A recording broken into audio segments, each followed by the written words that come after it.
मुझे एक सांस्कृतिक अधःपतन इस देश में नजर आता है वो ये कि भारत देश में एक सूत्र वाक्य रहा है और हजारों साल इस वाक्य की भारत के लोगों ने मान्यता रखी है और अपने आचरण में उसको ढाला है। यत्र नार्यस्तु पूज्यन्ते रमन्ते तत्र देवता। जहां नारी की पूजा होती है, स्त्री की पूजा होती है, वहीं देवताओं का निवास होता है। मूल रूप से ये भावना है, माने नारियों का स्थान इस देश में हमेशा नर से ऊंचा ही रहा है। और वैसे भी नर जो है ना, नारी से भारी नहीं हो सकता। नारी में दो दो मात्राएं हैं, नर में नहीं है। तो नारी हमेशा इस देश में नर के ऊपर रही है।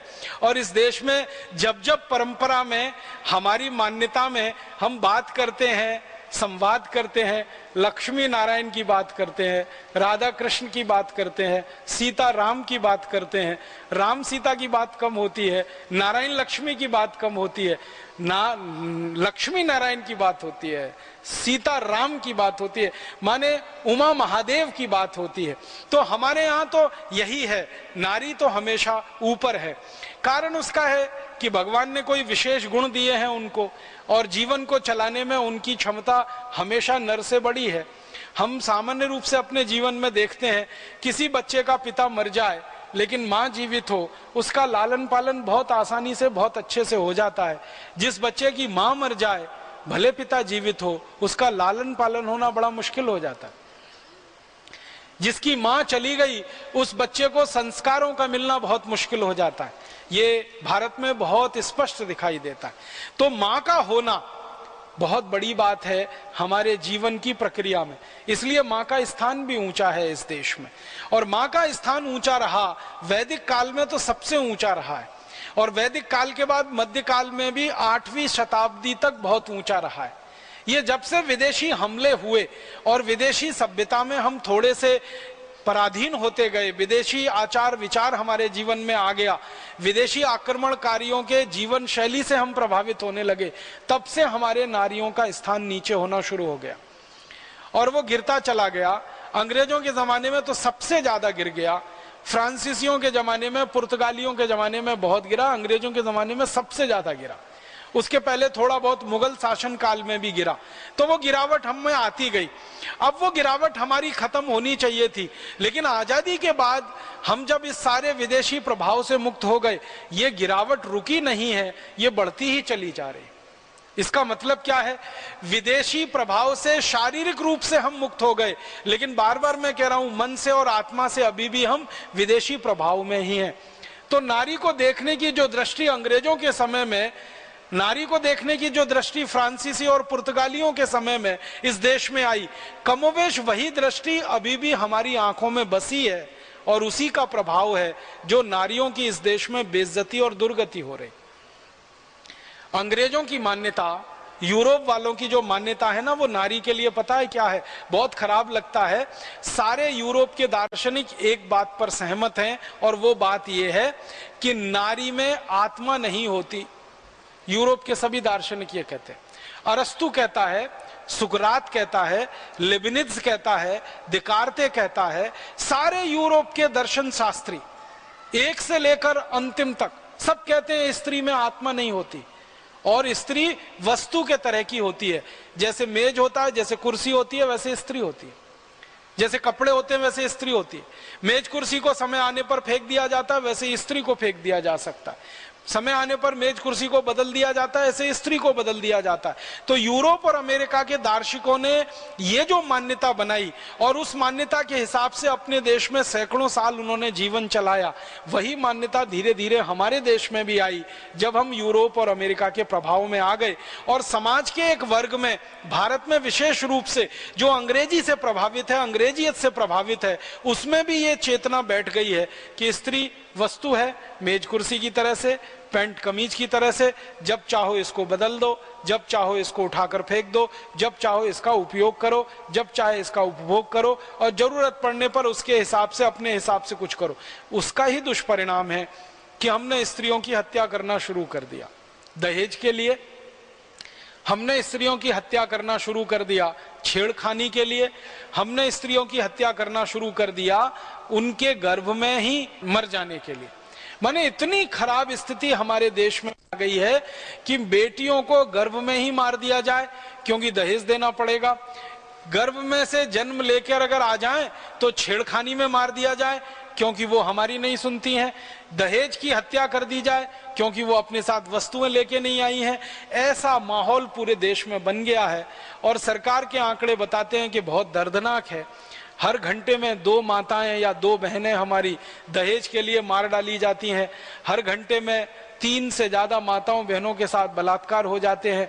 हर घंटे में 4 से 5 बहनों माताओं बेटियों के साथ छेड़खानी की घटनाएं हो जाती हैं इस देश में, और यह बढ़ता ही जा रहा है, बहुत खराब है। 1 करोड़ से ज्यादा कन्याओं की भ्रूण हत्या कर दी जाती है इस देश में। ये सबसे ज्यादा शर्मनाक है उस देश में जहां यत्र नार्यस्तु पूज्यन्ते रमन्ते तत्र देवता वाली संस्कृति रही हो।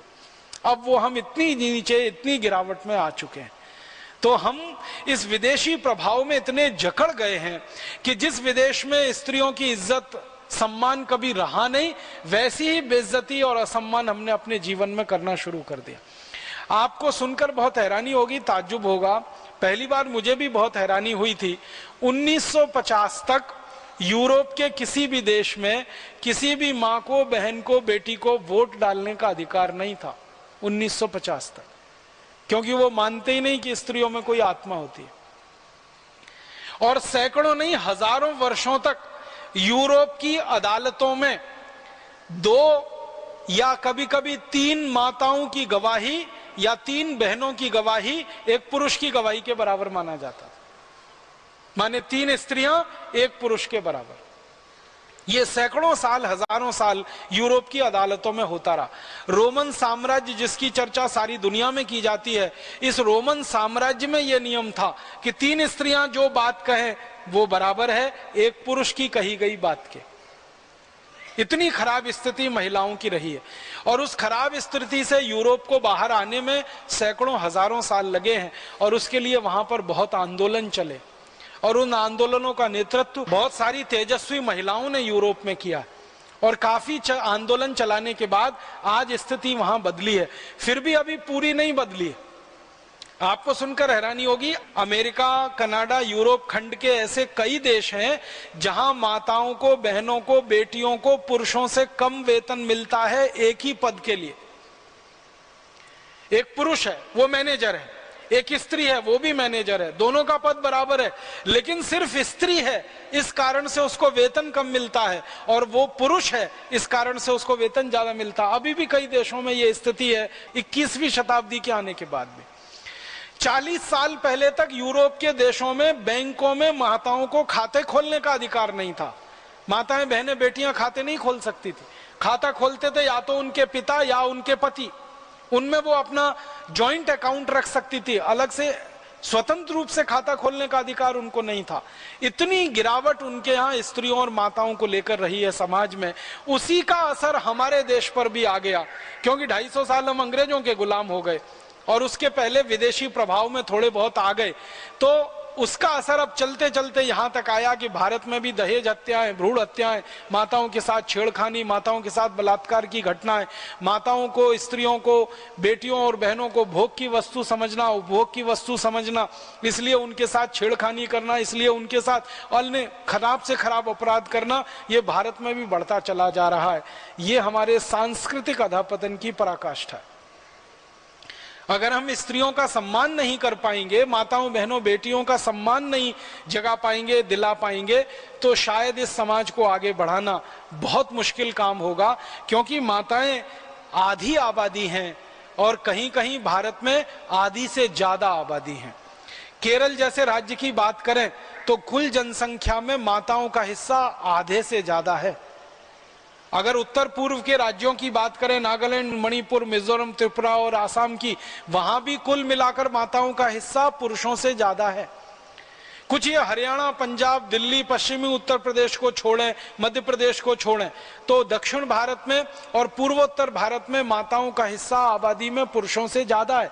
इसलिए माताओं की बेइज्जती करके, उनका अपमान करके, उनका तिरस्कार करके, उनकी उपेक्षा करके कोई काम इस देश में नहीं किया जा सकता, वो बदलाव का हो या व्यवस्था परिवर्तन का हो। व्यवस्था परिवर्तन का, बदलाव का कोई भी काम हमें करना पड़ेगा तो माताओं के, बहनों के, बेटियों के पूर्ण सहयोग से ही हो पाएगा, नहीं तो हो नहीं पाएगा। ये बात जितनी जल्दी हम समझेंगे उतनी जल्दी देश के लिए कोई बड़ा काम करने की हम कोशिश कर पाएंगे या समर्थ हो पाएंगे।